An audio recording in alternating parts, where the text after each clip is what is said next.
If you're just getting started with Luminar Neo and finding it a bit overwhelming, don't worry, you're not alone. In this video, I'm going to share 9 simple yet powerful tools that you can start using immediately to improve your landscape photos and without the need for touching any of that complicated stuff. I wish these tools were available to me when I started editing 25 years ago, but they're here now, so let me show you how to use them. In most photo editing applications, you want to start by developing your photos. And to do that in Luminar Neo, you jump inside the Develop Raw tool. But as you can see, there are so many options in here that you might find this just all a little bit overwhelming. If that's the case, don't panic, because what we can do instead of using Develop Raw is use Enhance AI. Watch this as I grab the Accent AI slider and start bringing that up. You can see that the AI is making a multitude of changes to our photo, color, contrast, exposure to get it looking much better. Now, I've pushed this all the way to 100, and as with many of Luminar Neo's tools, they are very powerful. We don't need to rinse every last ounce of power out of this tool. We can just ease that back to a place where it's a little bit more believable. So before and after, and as well as the Accent AI slider, we also have this Sky Enhancer AI slider. So as I boost that up, you can see it's enriching the color in the sky. If there were clouds there, it would be enhancing those as well. So before and after with that tool. And hopefully you can see on YouTube that it looks like I actually opened up my camera and sneezed inside it, because there's all these little dust spots all over the sky.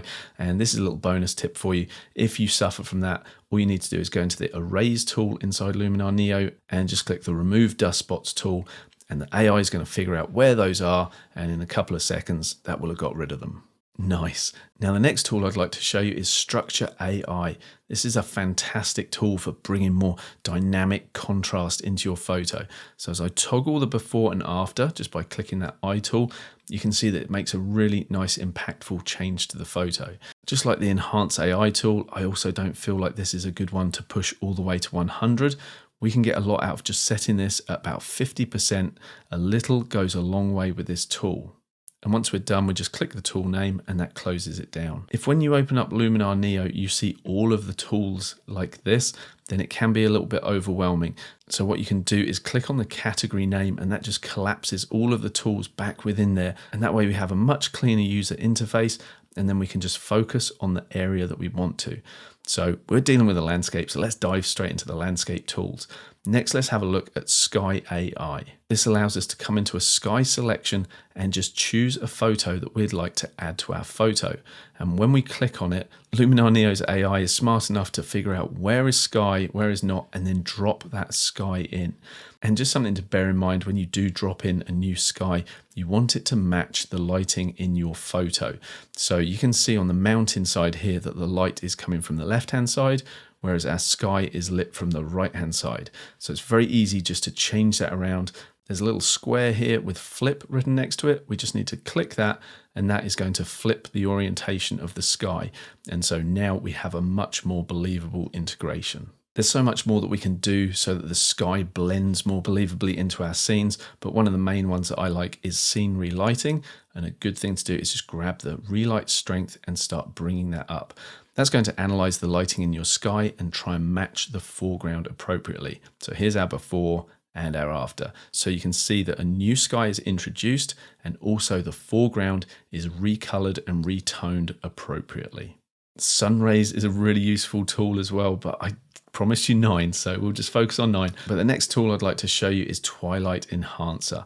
As I grab the amount and start bringing this up, you can see that Neo is doing its best to emulate that time of day, that beautiful time of day around twilight, so before and after.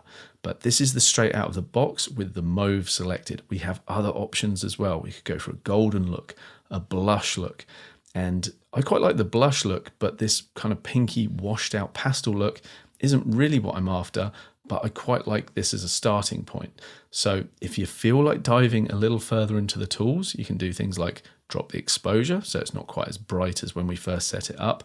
And if you want to manipulate the color ever so slightly, we could do that. So we could warm that color temperature up, so we don't have to settle with the kind of bluey look we had before. We can say, I want a nice warm sunset.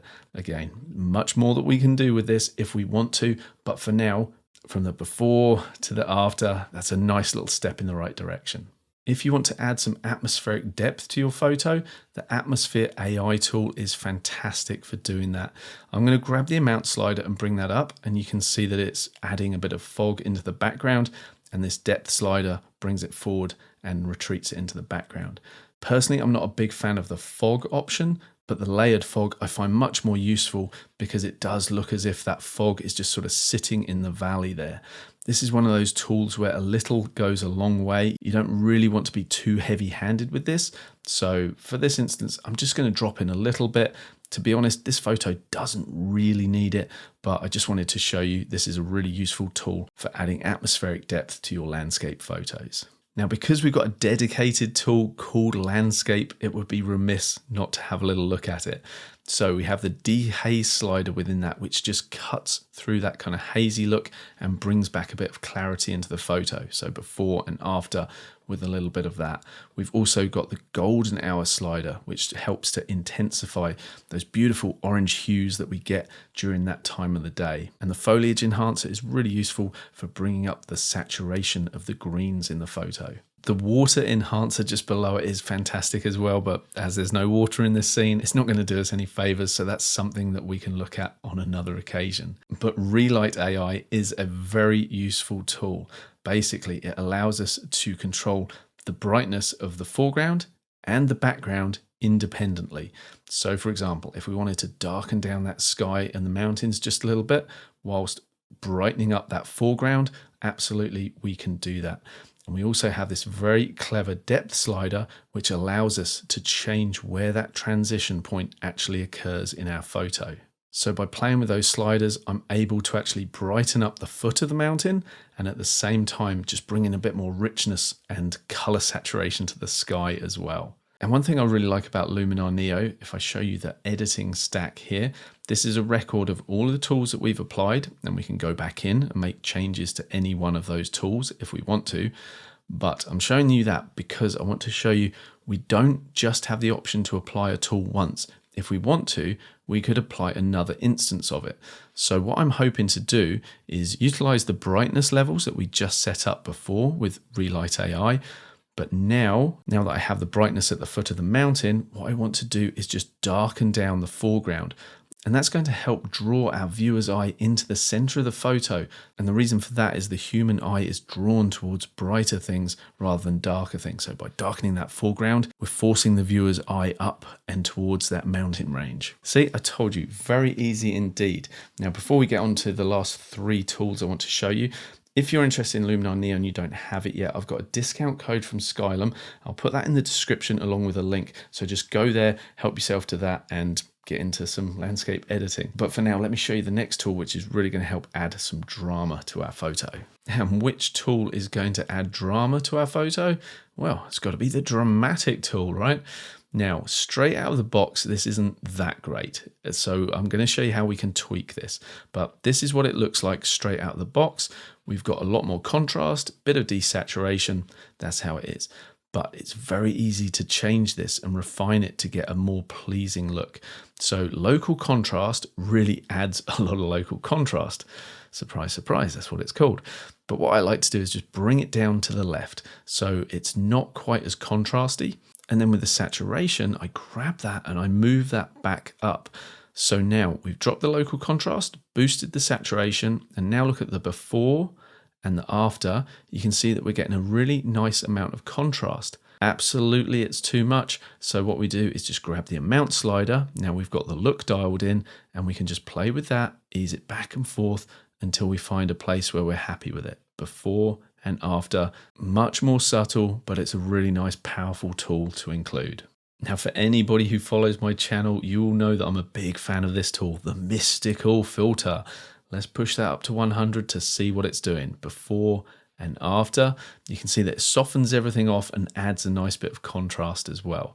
So 100, again, it's far too much. Usually I find this looks pretty good, somewhere around sort of 25, 30, you know, a little goes a long way. Before and after, that's pretty nice. Now, as a finishing touch, we're going to look at color grading, and I'm going to do it with the mood tool. There's various ways we can work with color in Luminar Neo, and I might show you one other thing, just a little bonus after this. But for a nice and easy color grade, It's super easy to come into one of these categories and then just mouse over the different looks, and you'll see in real time that color effect applied to the photo. So it's literally just a case of going through to find one that you like the look of. Smoky, that looks pretty good to me. And you can push the amount to 100 to see exactly what it's doing to your photo before and after.